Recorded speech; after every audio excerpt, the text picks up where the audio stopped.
Guhdarên hêja qehwe û felsefe dest pê dike. Qehwa xwe bigirin û kerem kin sohbeta me.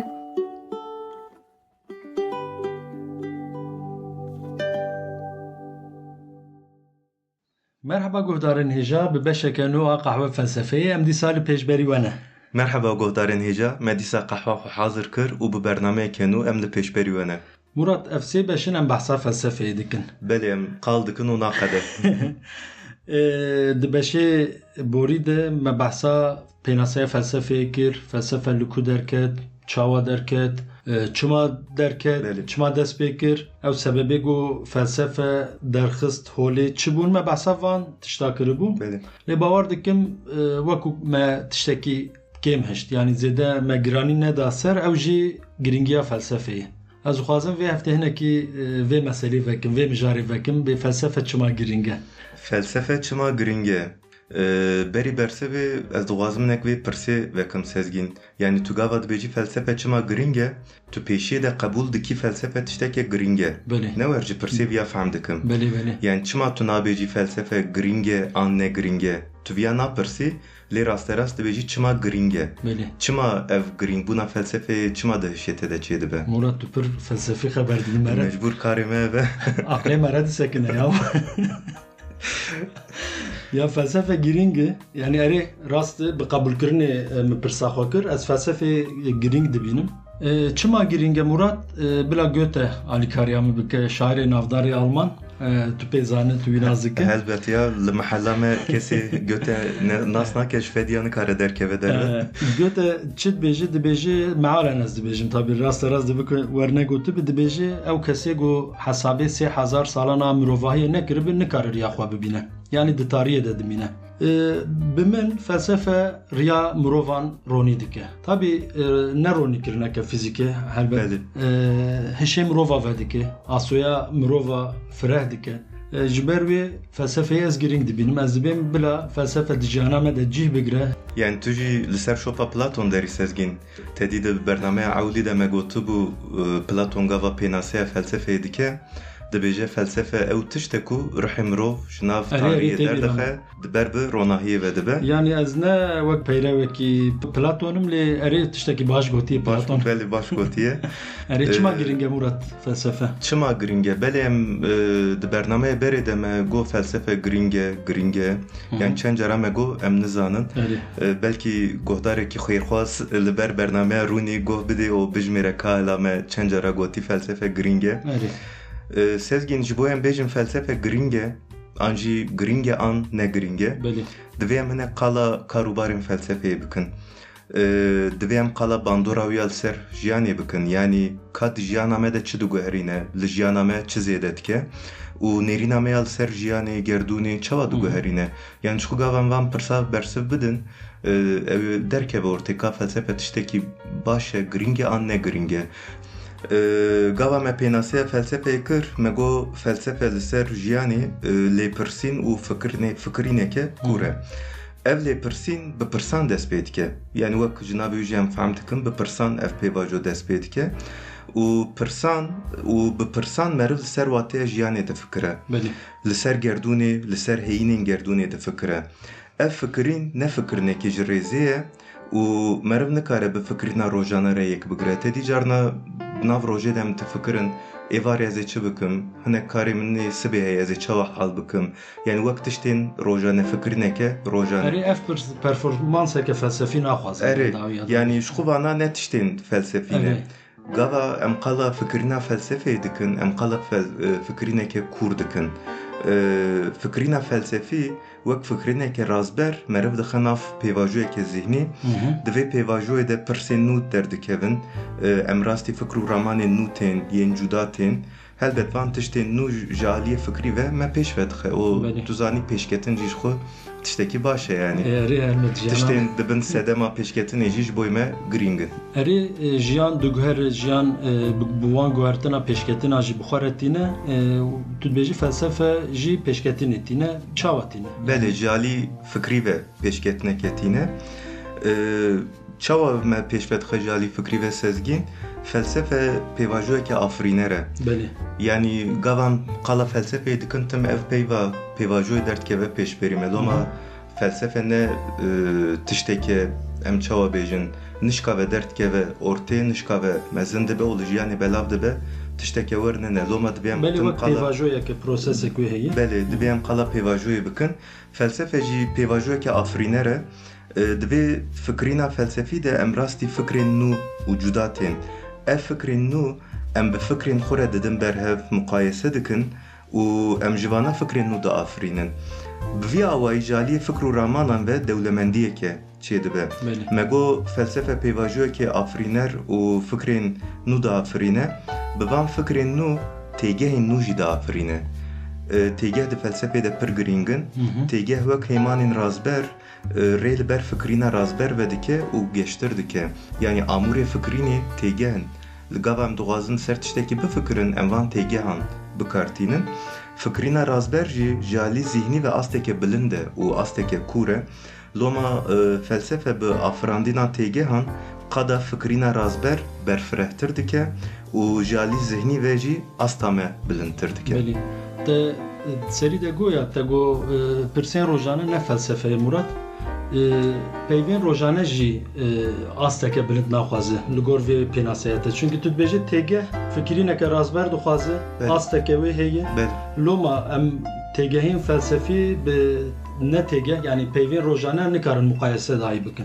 Ya çavkaniya wan dîsa jiyan e helbet. Yani têgehên felsefeyê jî çavkaniya wan jiyan e.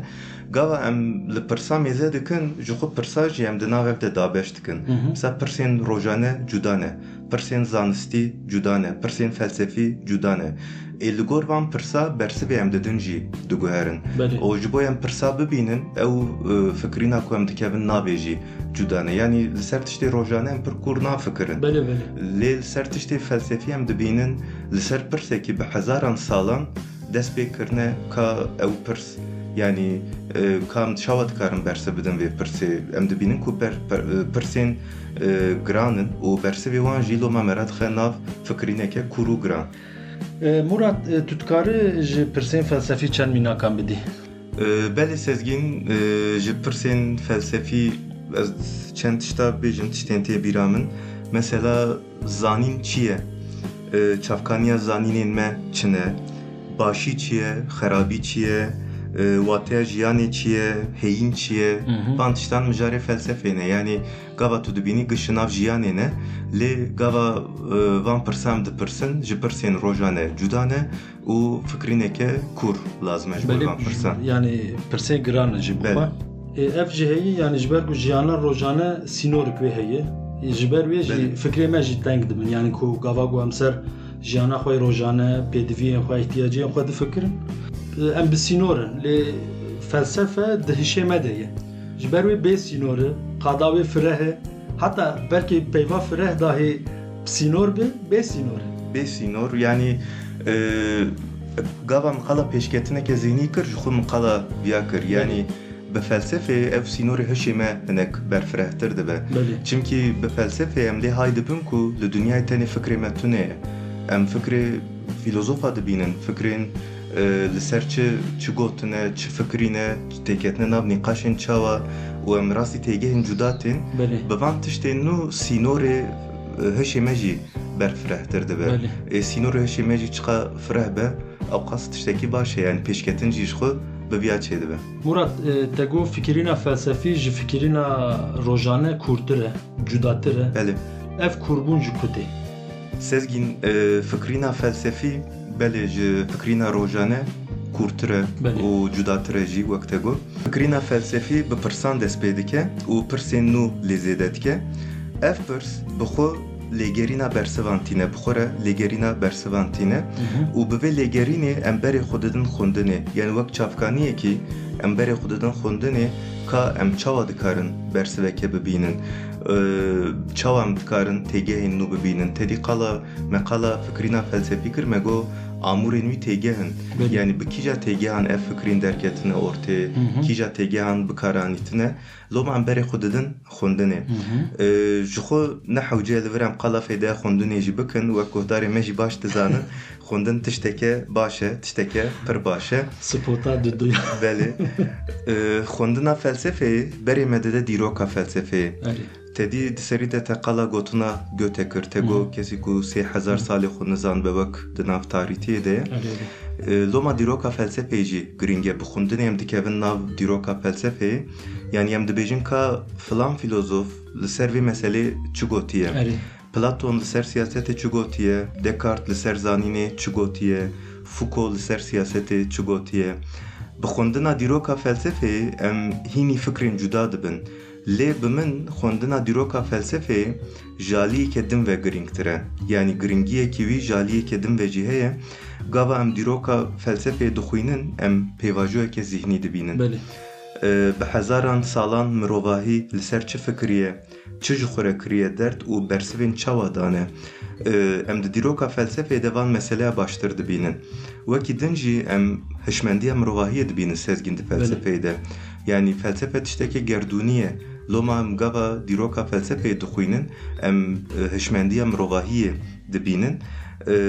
Ka ji kîjan astê dest pê kiriye, ji qadên çawa derbas bûye û gihîştiye kîjan astê.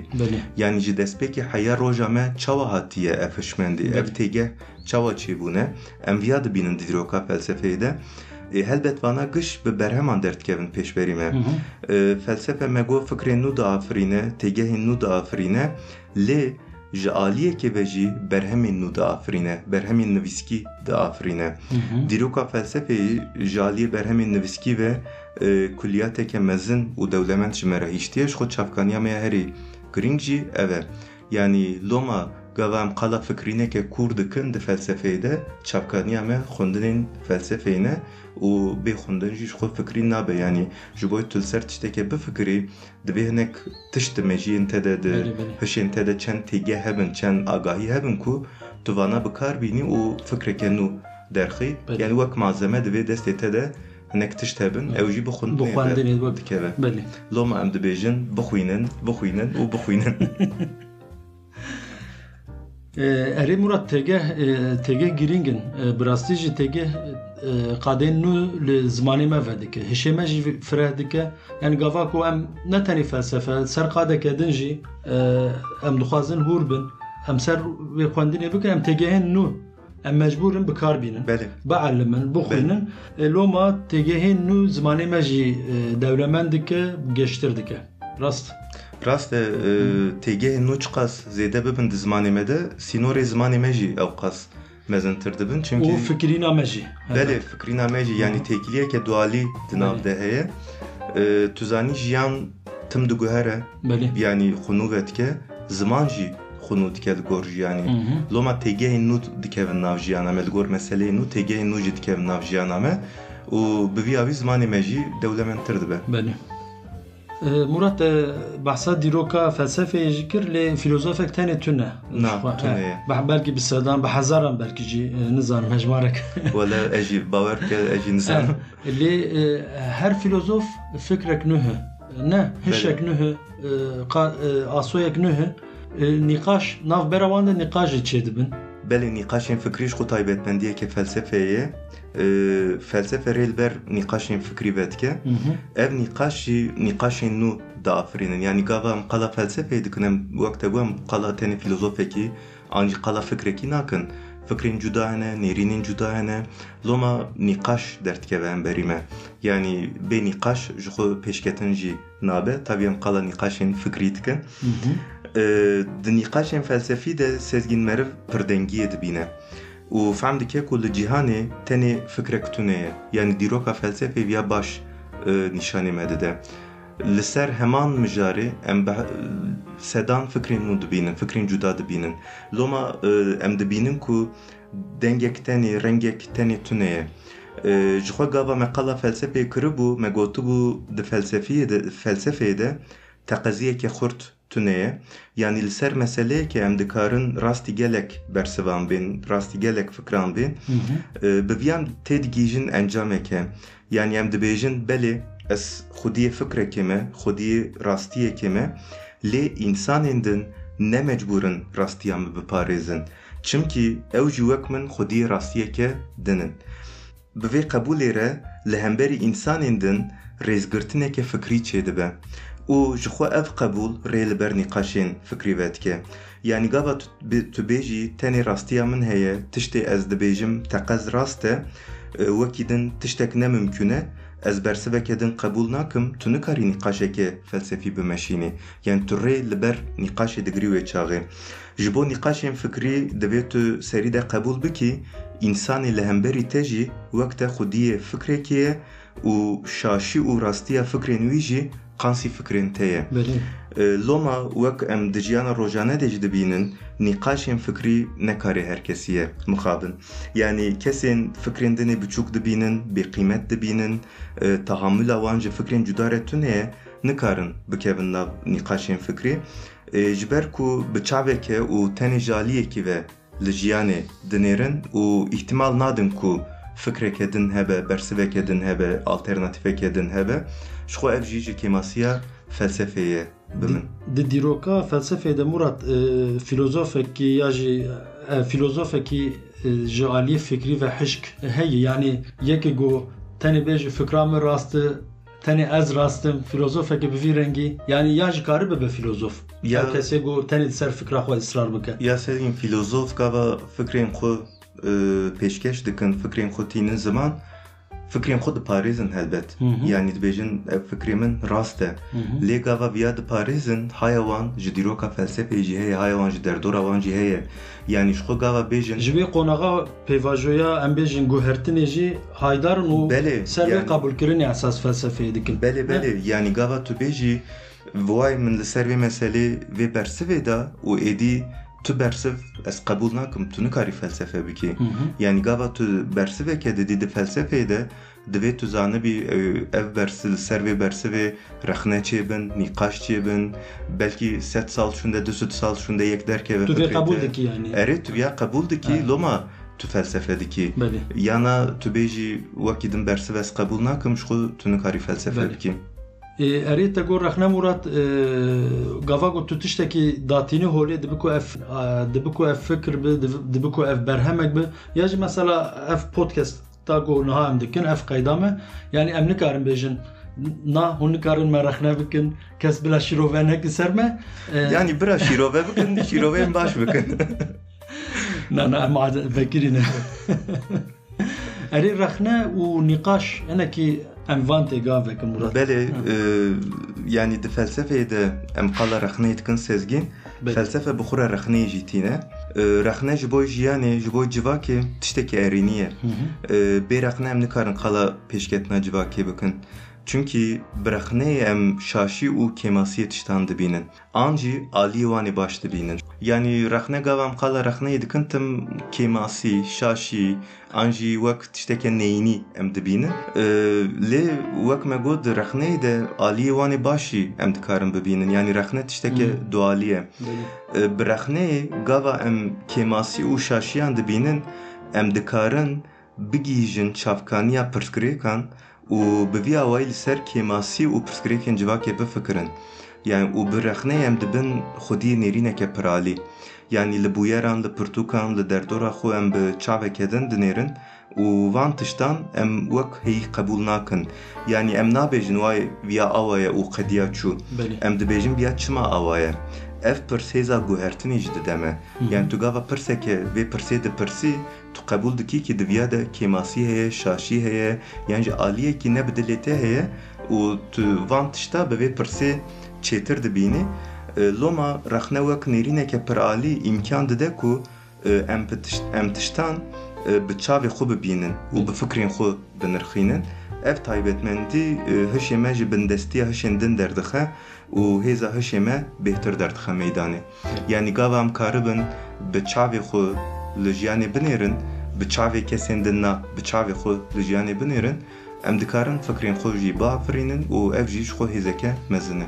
اری مراد فلسفه بخوره رخنه تینه و رخنه جی دکه کو ام کماسی خو ببینن کماسی جوا که ببینن و بریا فلسفه ام دکاره وان کماسی خو جی درباز بکن وان تمام بکن لوما فلسفه فکر نه تینه بله پیشکتینی جتینه فکر نه وان کماسی تمام دکه پیشکتینی بخوره تینه لوما فلسفه گیرنگی یعنی پرسام د سری ده از به تمام به مراد بله سری دم نخواست از راست بیجم فلسفه گرینگه شخو مقال کر بخو ام دیگیجن انجامه راست سezgin felsefe jiber van tiştan em dikarim bejim felsefe gringe brastici le ez duazım da bir tiştek edin jî bejim beli felsefe gringe le felsefe bixure talukeyeke mezin jîtîne çawa taluke çi murat mene tirsine talukeyek çawatîne talukeyeke ji bo civakên girtiye felsefe yani civakên ku rêliber guhertînê digirin rêliber pêşketinê digirin felsefeyê jî nawazin fikrên nû jî nawazin erê ji rexneyê jî ditirsin belê ji rexneyê ji jî pirsa jî ditirsin loma felsefe di dîrokê de tim ji bo civakên wer wek talûkeyeke mezin hatiye dîtin û filozof jî bi taybetî filozofên di civakên wer de dijîn ji ber fikrên xwe yên nû ji ber fikr û ramanên xwe rastî astengiyan hatine ez dixwazim qala du filozofan bikim ku ji ber fikrên xwe ji ber fikrên xwe yên nû û ji ber rê li pêşketinê vekirine jiyana xwe ji dest dane mesela Sokrates di nav filozofan de wek filozofê ewil ji ber fikrên xwe hatiye kuştin tê qebûl kirin di dewleta Atînayê de ji ber fikrên xwe ji ber ku bi fikrên xwe civana ji rê derdixe hatiye kuştin dîsa em tenê Avrupayê di serdema navîn de em bêjin Giordano Bruno li İtalyayê filozofeke İtaliyê ji ber fikrên xwe ji aliyê mehkemeya Engîzisyonê di hevdê sibata 1600 de li Romayê hatiye şewitandin niha li meydana ku lê hatiye şewitandin li Romayê peykerekê wî heye yani dûre wek xwestina îadeyê îtibar bikin peykerê wî danîne loma mînakên wer di dîroka felsefê de hene yani ji ber fikrên xwe ji ber nêrînên xwe filozof jî rastî gelek astengiyan hatine çimkî hêza guhertinê di destê wan de rast yani her çiqas ne filozof be jî Galileo gava ku dibêje dünya dora tavê dizîvire edit tê mahkeme kirin û belê çünkü fikrên nû û ji bo civakên girtî talûkeyeke mezin e başa Murat va tu jî hat serfikramê va tu jî tu dibêjî felsefe giring e em dikarin mijara xwe li vir biqedînin bi dawî bînin belê sezgin dawiya dawî ez jî îkna bûm felsefe tiştekê giring e û li ser giringiya felsefê me bernameyekê giring û ciddî çêkir pir ciddî bûye guhdarên hêja heta bernameyeke nû beşeke nû bimînin di xêr û xweşiyê de guhdarên hêja bê qehe û felsefe nemînin bimînin di xweşiyê de bi xatirê we